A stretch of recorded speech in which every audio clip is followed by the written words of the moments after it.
Hello, everyone, and welcome back to MF Uncensored. Don't forget, if you guys are listening to us on the go, you can find us on Podbean, Apple Podcasts, Spotify, iHeartRadio, basically anywhere you get your podcasts. You can also find more of our content on our website, themisfitfaction.com. There you find links to not only this show, but some of our other shows like the Multiverse Fancast and Cinematic Adventures. As always, I'm one of your hosts, Paul. With me via the Zoom studio is someone who I am super excited to speak with. We just did our pre-show and all, like even during the pre-show, we were already like vibing and clicking and going back and forth, which is always a good sign. And also, we had to reschedule, and we managed to make the reschedule work. So that's always bonus points if we make the reschedule work. And that is Libby Supan. I had to like think about it You, really you quick. got it. But Libby, thank you so much for joining us today. Paul, thank you so much for having me. I'm super excited to be here. It really is my pleasure. And when we get into the meat and potatoes of the show, you guys, I'm gonna gush a little bit at some point about why I'm so excited about this. But Libby, for our guests, for our people that are listening, can you tell us a little bit about what you do? Yes. So I am a therapist and I'm also a certified intuitive eating coach. And I have a therapy practice where I can see clients who reside in California, where I'm licensed. And in my coaching practice, I can see anybody anywhere located in the world. And with both practices, I specialize in eating disorders, disordered eating, and anything to do with food or body stuff. So And sorry, I'm no, I just virtual got and excited. that's about it. Yeah, go ahead. So I love, it's something that used to be very taboo, like that whole subject about eating disorders and about how people viewed food. And in more recent years, we've noticed that trends have started to change, and just in terms of people talking about the things that are going on. Do you find that in more recent times that people are coming forward a little bit more about having issues with how they eat or how they diet or how they exercise, anything like that? Absolutely. Yes, I am so grateful and pleased that we are living in a world where I think every day we're moving forward really slowly for true, like food health, food freedom, anti diet culture. I think more and more people are being exposed to the truth of what diet culture really is. And I do believe that more people are recognizing, wait a second, I'm not allowing myself to eat until like this, and this time. Like maybe there's something wrong with that. I think people are starting to question, why am I doing this? And then, yeah, talking about it. Where I think before we're just so ingrained with diet culture rules and all of that that we don't even know it was a problem. Yeah. And of course, this is the worst time of the year for diet culture because Don't oh get me yeah. started. It's so We gross. we did an episode a few years ago called New Year's resolutions are bullshit. And it was one of our Yeah. popular episodes just because people like it made sense. I am all about goal setting. I love goal setting. If you like, perfect example, I set a goal about 3 months ago to monetize our YouTube channel. And just this past week at time of recording, it just hit monetization. And I made sure I set a Nice. goal. Thank you. I set a goal and I set steps, small, tiny, obtainable steps. As somebody who has struggled, and I know I mentioned it in the pre-show, and if anybody's been listening to the show long enough, especially recently, we've had a lot of mental health professionals on, which has been a lot of fun. Um, Anybody who knows me also knows that I struggled a long time with body image, especially. And that was a combination. I used to be a professional martial artist. I used to teach and I used to train. And there's a certain culture that goes with that and a certain expectation. Like if you walk into a gym and somebody comes up to you and they weigh 400 pounds and they're like, I'm going to get you healthy. I'm going to be like, are you going to do that? Yeah. But I love how you brought up the phrase diet culture.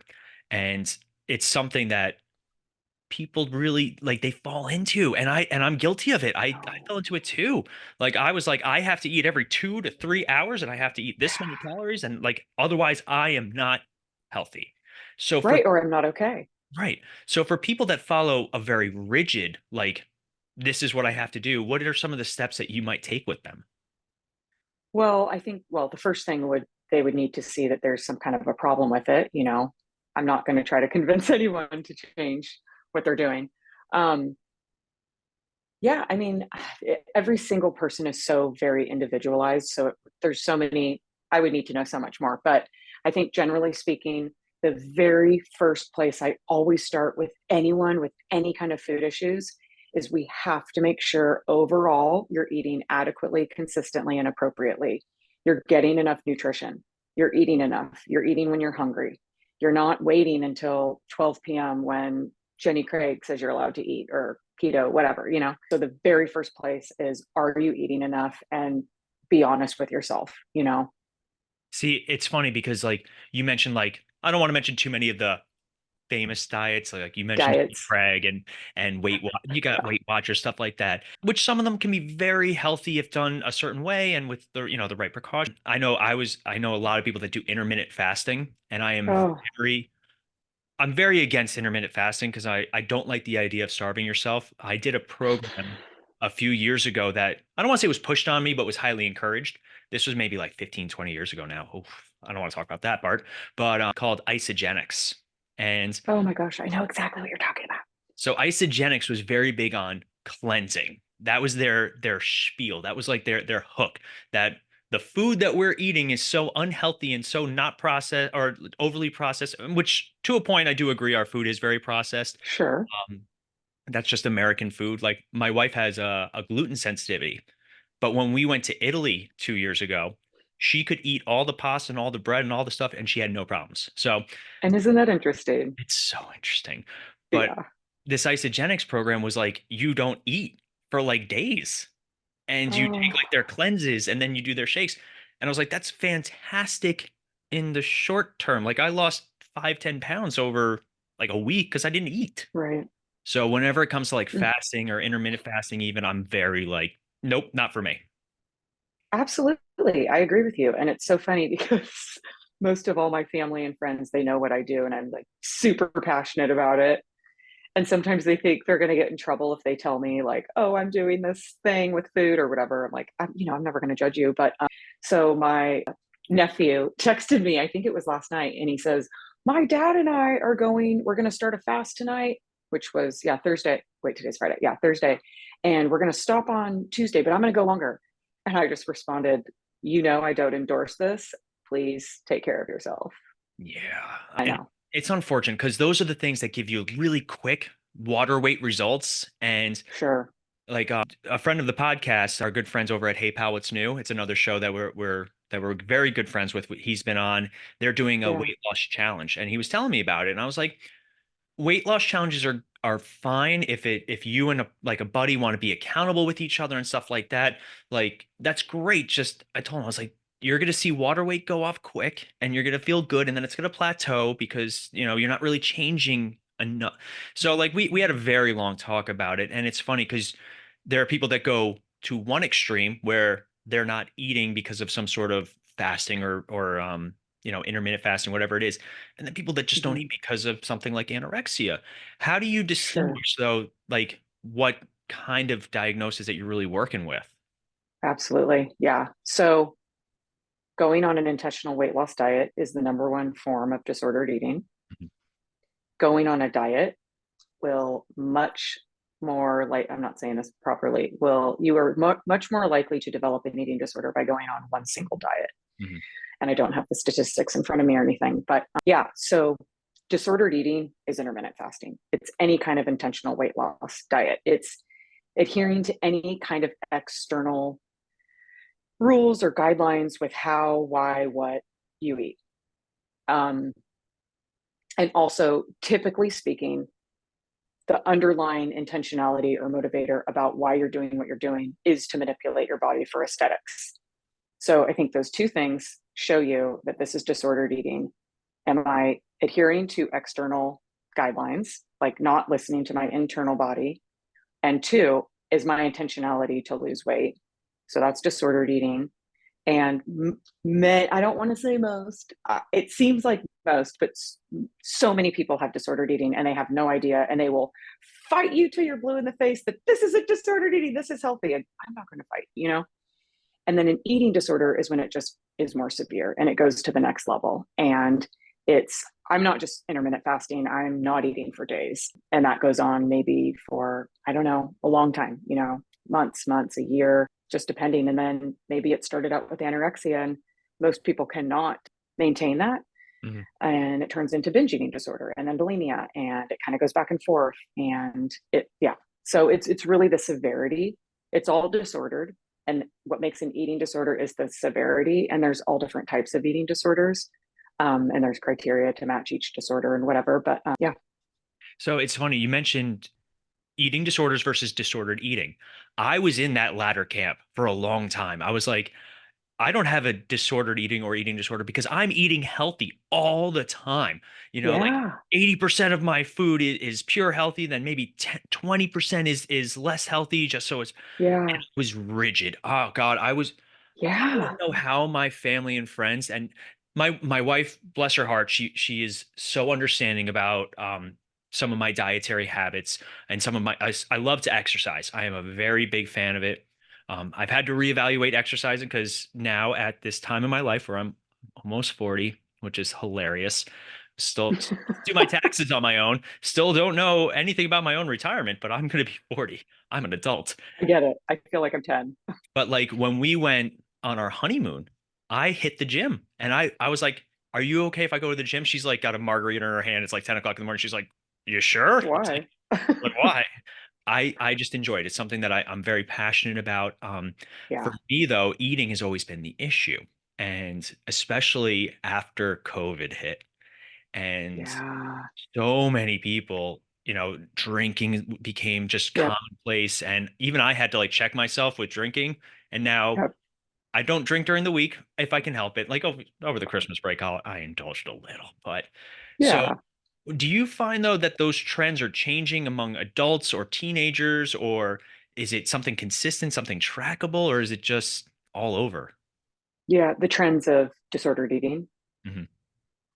Um, yeah, I mean, I think it's everywhere. I think, I mean, you are right in that when the pandemic hit, again, I don't want to say most, but it seems like most, but so many people, yeah, struggled with over consuming food, binge eating, emotional eating, putting on uncomfortable, amounts of weight, and also alcohol. Yeah. But one thing sorry, I'm going to backtrack a little bit. One Oh thing I yeah. just wanted to mention was when you were talking about how you had all those years of disordered eating. It's interesting because when I think back, so I recovered from an eating disorder, and why I do what I do, and it was for, I mean, for maybe, so it went on for about 20 years, so maybe, like, I don't know, 18 of those years I really thought and believed that the restriction, whatever the diet was actually healthy. Like, this is real Libby, this is what's actually I'm supposed to be doing. And then this monster comes out and I turn into this like crazy person and I cannot stop eating, the binging self. And I thought that was the problem Hmm. until I finally learned after all those years of suffering, it's because of the restriction. Like, you have to look at the restriction because that's what triggers the binge. So it's funny you say that because when I was dealing with it on my own, that was the 2 points there were 2 points that were brought to me. One was restriction. When you restrict yourself so heavily, the second you go past that restriction, you lose. Like you're gonna go crazy. Like this is a true story. When my wife and I first started dating, and I was eating healthy every meal, and I was working out twice a day, once at 5 o'clock in the morning, then once at 4 o'clock in the afternoon. We had a movie night. This was like our third, fourth date or something like that. And I got a Okay. big thing at Chips Ahoy cookies. And Okay. it's like the double chunky, like Fatty McFaddington, biggest bag you can get. And the movie's barely started, and I'm down to the last sleeve. And she looks at me, she's like, "Did you eat all those already?" I was like, "No." She's like, "Are you gonna finish them?" I was like, "Not anymore." I ended up finishing them. Right. But like I inhaled them and didn't even think about it. Yeah. So for me, like the restriction was the issue. And then it goes also to another side where there was something that I was unfulfilled with, and I was using those brief moments of dopamine to feel that Yep. fulfillment. So Absolutely. it's weird because eating disorders, people think that they're very simple. You don't like the way you look. I know. They're so layered, and there's So emotional, layered. like, so for if you have somebody that comes into you, how do you start going through those layers to find out what the source Yeah. of all this is? Like I was saying earlier, everyone is so different. So the first step is, gaining in like background information and history and where you came from and what was your, upbringing like and what are your parents like and your sibling relationships and what are your friends like. And I mean, there's so much. So, and that's why therapy, especially when you're dealing with like eating disorders or disordered eating, it's long, it takes a long time. There's so much to uncover and unravel, unlearn and relearn. So it's really like, let's first find out like who you, like, I need to know who you are. Like, seriously, who are you? Where did you come from? What's going on in your world? What are your thoughts? What are your feelings? What's your environment like? And let's break it down from there. And it's kind of like, this is how I'll explain it. So it's kind of like, okay, so if you can visualize this, because Right. I know most people are just listening on podcasts. So, okay, here's your brain, right? If Mhm. you cut the top of your brain off and you kind of open it, if you will, and you spread out all of the ingredients, which let's say are all of your thoughts and beliefs, you and I are going to look at every single one. We're going to question it. Is it valid? Is it credible? Where did it come from? Is it actually true? If so, great. And if not, okay, let's find out what the real truth is. And let's start working on reframing that. And then it's like this habitual, like the constant reminder of like that new thought process. And that's the neuroplasticity in the process that I use when I work with my clients. It's like very repetitive. So yeah, it's just so layered and everyone is so different. You know, you might have more things in your, like, let's say work environment that need to be looked at, like toxic work relationships, or maybe, you know, another person, it's actual food scarcity where they don't have the privilege for to have, you know, a quote unquote healthy diet. So it's just so nuanced.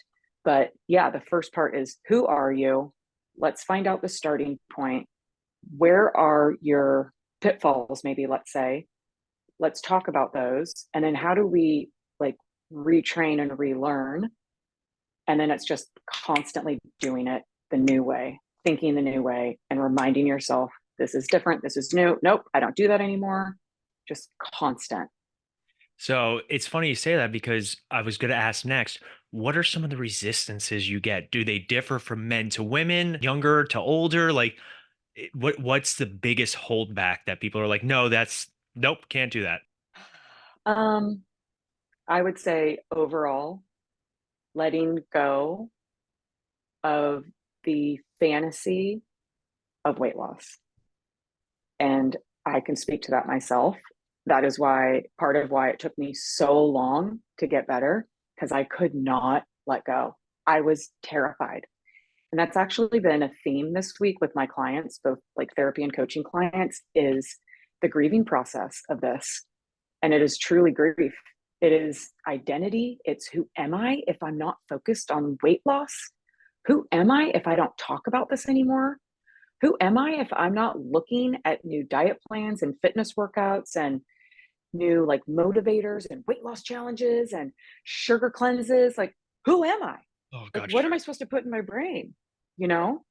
it's crazy because, like I said, this is the time of the year. So, at time of recording, it's mid-January. By the time of Yeah. release, it's probably gonna be about February, and just it's where people start to fall off, and then they go Yep. back into those old habits.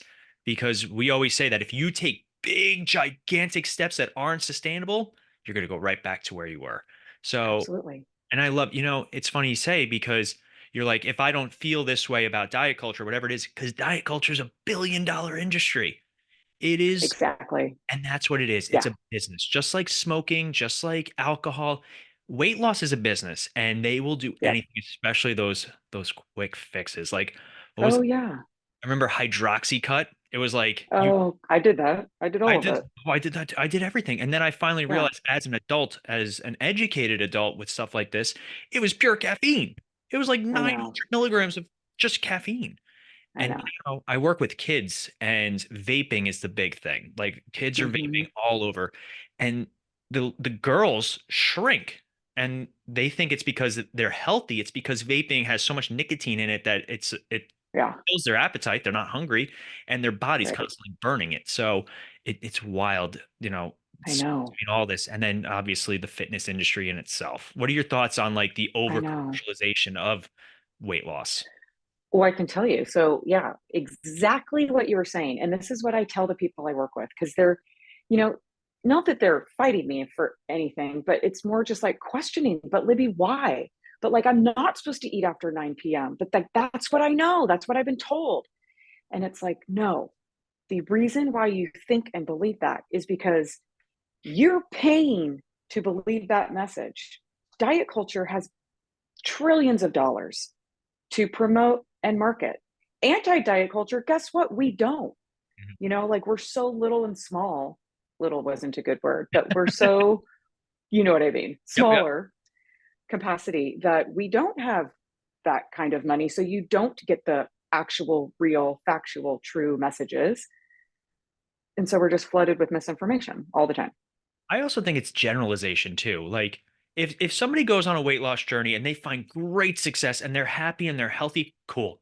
I'm your biggest supporter, your biggest fan. Totally. But I love like the old infomercials. Like I'm a huge fan of the Beachbody program, which actually rebranded themselves, and Yes, I now know. they're just called Body. So, like I did it for years, and it was a great starting point for me in terms of just the physical fitness.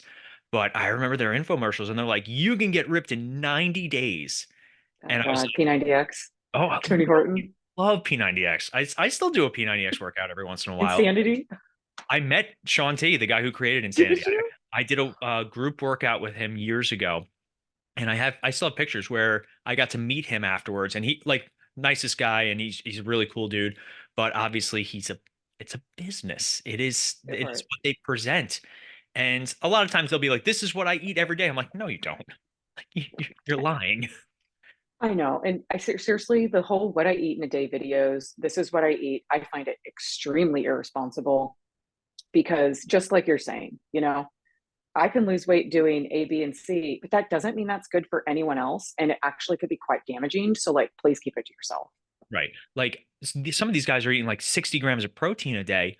If I ate 60 grams of protein, like maybe when I was in my 20s, but now I'd be in the bathroom for half the day. Like Totally. my stomach would be killing me. I actually Right. I follow a guy on Instagram. I forget his name off the top of my head, but he is like, here's what I look like on a normal day, and he's bloated. Like he's like, dude, it's not Yeah. always gonna be like this. Like your body goes in waves and fluxes and this and that. Yes. And if I'm gonna follow somebody in terms of health and fitness, I want somebody that shows the both sides of it, not just, hey, look at what I look like. Right. Because the I know. algorithms and Instagram, they're like, look at all the good. I like seeing the normal. Right. And I don't know about you, but, back when I was not well, I mean, social media is newer for me at my age, but I mean, anyways, I don't know what I'm trying to say. But when I would look at, in my day, it was more like magazines or like TV commercials or celebrities and that kind of a thing. I feel really bad about myself. Even if I told myself, okay, I'm going to do that, it was just constant. I'm not good enough. Okay, do better, do better, do better, do more, do more, do more. Compared to when I look at the pages like you're talking about, like, this is actually what I really look like. And maybe tonight I look like this and I might look slimmer because I'm not bloated. I would much rather see that. And I feel neutral in those pages, or those accounts. Yeah. It's funny because like you ever see the movie Fight Club back in the day? Brad Pitt. Yes. There's a whole notion in that movie. Spoiler alert for Fight Club 20 years ago when it came out. Brad Pitt's a figment of Edward Norton's imagination, but that's how he Yeah. imagines the perfect guy to look. And they actually make Yeah. fun of it in the movie. Like, oh, is that what a guy's supposed to look like? And I was right there with Yeah. you. Like you'd see like a Brad Pitt or Bradley Cooper, these guys that have millions of dollars and celebrity Totally. trainers and binge diets and this and that. And they're like, this is what I look like. Well, great. What do you look like the rest of the year? Totally. Because, and like, you're paid to do that. Like, you're paid to lose weight. You're paid to look good. If You're somebody actually paid to do that. if somebody paid me millions of dollars a year to look good and do like I'm literally on camera right now. If they were like, Right. if you do that with abs, we'll pay you millions of dollars, you better believe I'm gonna eat 3 almonds and a glass of water for breakfast. Right. No, I know. I know. Like, I figure it out. I know. I'll make it work. I'll do Yeah. 90-minute work. And that's another thing. Like I work basically like a 9 hour day, like most people. My Yeah. schedule is a little rough though, from it's a 7 to 3 type schedule. So I'm like, when do I work out? And I used to work out before work and then after Yeah. work. And Mhm. like I did too. I now I work out before work just because I like the way it sets my day. And Me too.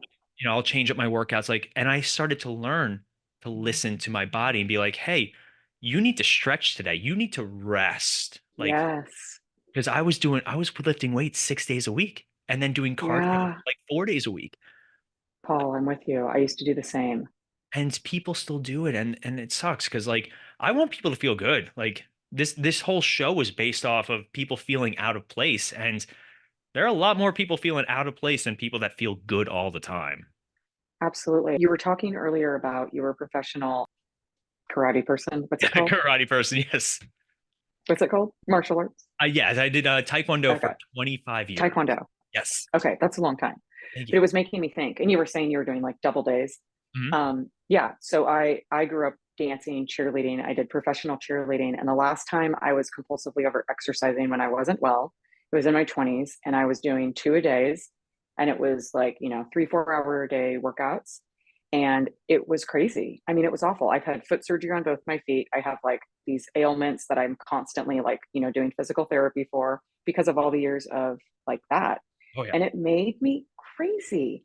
And the interesting thing is, and this isn't for everybody, and I'm not saying this in any way to like brag, but today, the way I eat, I love. I don't even think about it. It just is. I don't think about food like I used to. The way I move my body is so pleasurable, and it's for such different reasons. Right. It used to be punishment and like, go, go, go. You better do more, do heavier. And today, it's seriously my intentionality and motivator is I'm getting older and I want to be able to pick myself up when I fall. I want to be able to go on ladders and like lift boxes. I want to be able to have strong bones. That's truly my motivator. And also to clear my mental head, my mental space. And that's the biggest thing for me now. Like I completely 10 trillion% relate. Like in my 20s, I was doing martial arts professionally. I was running Tough Mudders and Spartans with a group of Tough people. Mudder. Yes. Tough Mudder is still my favorite thing to do. I actually proposed to my wife at the finish line of her first Tough Mudder. So I would do it with you. we, Oh, wait, did you just say you proposed? I proposed to my wife at the I finish love line. it. So like well, I was thinking 5 steps ahead because I knew that there would be professional photographers at the Oh finish my line. gosh, you're so right. And we have pictures with the Tough Mudder logo on the bottom. And because like my friends went ahead and they're like, hey, like this is gonna happen.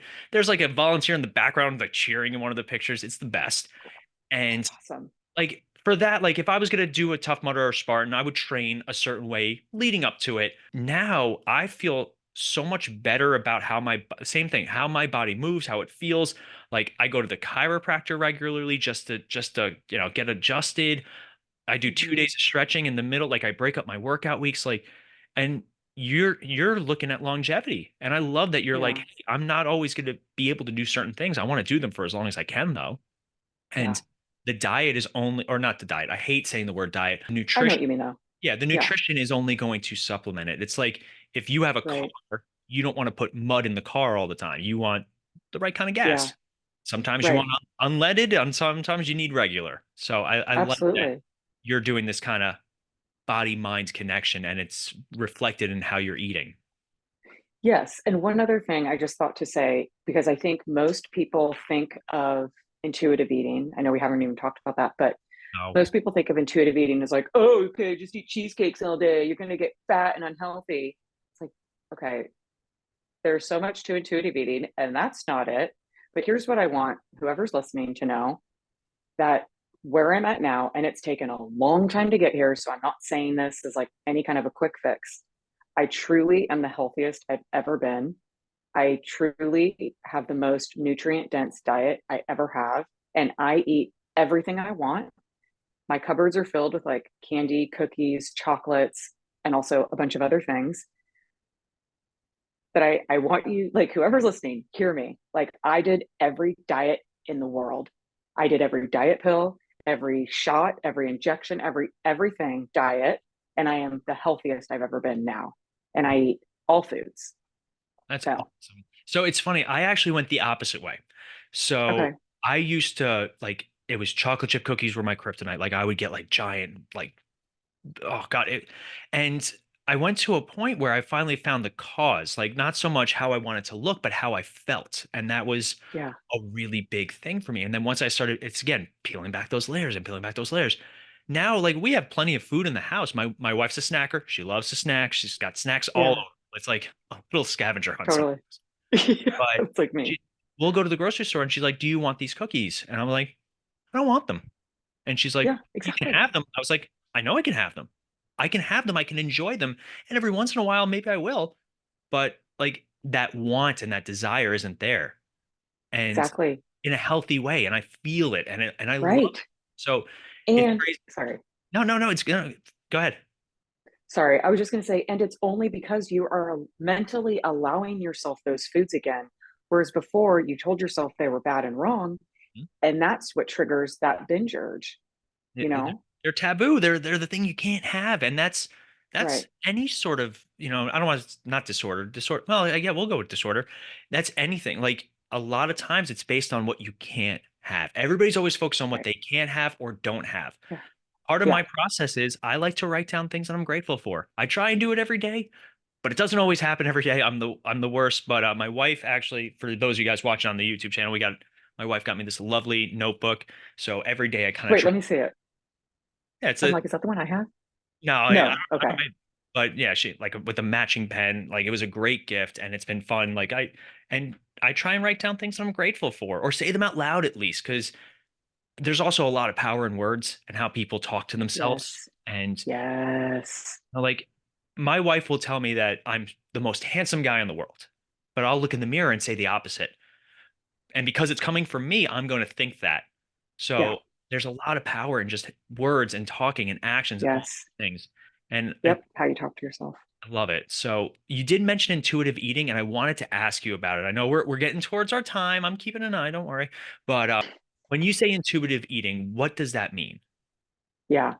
So it's a mind, body, spirit approach to eating holistically. We were all born intuitive eaters. And if you're a person like many of us have been or are, you kind of lost your path along the way because of all of the misinformation you've received, fat phobia as well, being the society we live in, we're like very judgmental and shaming of any kind of fat or fatness. So, yeah, I completely lost my train of thought. What was I saying? So intuitive eating is, Oh, intuitive we've been eating. Yes, I'm distracted sorry. by, yeah, no, I love it. You're so Yes. passionate and I love watching, like when I feel bad for anybody who's just listening to this because watching, like you light up and it's really like I can tell just how passionate you are about it. It's really just kind of empowering to me too. Thank you. And actually, totally, I say the same thing about you. But so, sorry, going back to intuitive eating, it's truly like I give myself full permission to eat anything I want. And when I come from that place, like we were saying before, I don't want all the things all the time. I want them sometimes and they taste great. It's Here's an idea of intuitive eating. Here's an example. So, okay, I'm going into a 3 hour meeting. And right now, I'm not physically hungry, but I know in 3 hours, I'm going to be ravenous. And when I get ravenous, I'm going to be triggered to binge and Mm. then probably most likely binge. And then I'll feel really bad about myself. And that might trigger like a week long binge episode. Could be a month, who knows? So I'm going to take care of myself. I'm an intuitive eater. So even though I'm not physically hungry right now, I'm going to eat something. So after the 3 hour meeting, I'm fine. I'm okay. So that would be an aspect of intuitive eating. There's so much in intuitive eating. Just know you were once an intuitive eater if you're not now. Yeah. So it's And a relearning. well, it's like we were talking about before. There's so much thrown at you, like just and misinformation. It's so easy to misinform nowadays. Like I as know. as much as I love like, my body, beach body and all that stuff, like I was doing every single one of their supplements. I was like, I can't Mm, be healthy unless I'm supplementing. God, I know. But then I went too far. And there was a point in my life where I was having 3 protein shakes a day, and that was it. And I was like, that's Oh, how you're healthy by having all of I know. now. Like I'm a very, I'm a creature of habit. So like my lunch is pretty consistent. It's like, but Totally. what I enjoy. Like, and also I'm a terrible cook. I'm the worst cook in the Not so great. if it's simple, if you could burn cereal, I'd be the first one. But Yeah. Like for me, it's like this is what I know how to make. This is what I enjoy eating. And then every once in a while, like tonight, my wife and I are going to go out to dinner and we're going to go for burgers or whatever it is. And it's something that we don't even think about anymore. But I like Right, the idea that at one point we knew what our bodies needed and we adapted to that and we just kind of did our thing. Like I don't think a caveman was ever going, man, I got to eat in 2 hours and 58 minutes. Better right. Doesn't work that way. yeah, better get some rocks or something. I don't know. But we are Right. getting towards the end of our time, unfortunately. At the end of all of our episodes, though, we do like to play a little game. It's a rapid fire question game. If you're interested, I have a couple of questions that I like to tailor to my guests, and it's just Yes. really like one, two, three. So I'm Okay. gonna I'm gonna hit you with a few. A book Okay. or resource that you recommend about intuitive eating. A book or resource. The first thing I would do is I would get the intuitive eating workbook Perfect. It's in the title. That's by awesome. the actual authors. I love it. Let's see. A myth about eating disorders that you personally would like to debunk. Just eat. Just It eat. doesn't work that way. It's not about the food. I love that. What is one of your favorite success stories from a client? If you can say, obviously, with therapy and all that Oh, stuff. But so many. I couldn't tell you like exactly what the success is, but I'm thinking of one client in particularly where there's been probably a handful of times when I will cry with my clients in session when they have these like huge breakthroughs. And it's like, I'm feeling it now. Just things like I actually allow myself to show my arms in the summer when it's 100 degrees outside. I'm no longer like ridden with sweat and BO because I'm hiding in a sweatshirt. Mhm. I'm okay showing my arms. Like, I don't love them, but they're okay. Or I actually told my husband I thought I was going to binge. And because of that, we decided to leave the house and I didn't binge. And because of that, I'm at work today. And because of that, I'll be at work tomorrow. I love that. It's like things like that. I mean, there's so many. There's so many really big, really big successes. Love to hear that. All right, I'm going to ask one more. What Yeah. is what is one of your own self-care practices that you swear by? Gratitude journal. I That's think. why I got all excited when you were talking about yours. And I Oh, have one that has prompts in it, and it is like legit. It is the best. so I know we're running out of time, but I'm going to tell this story super duper quick.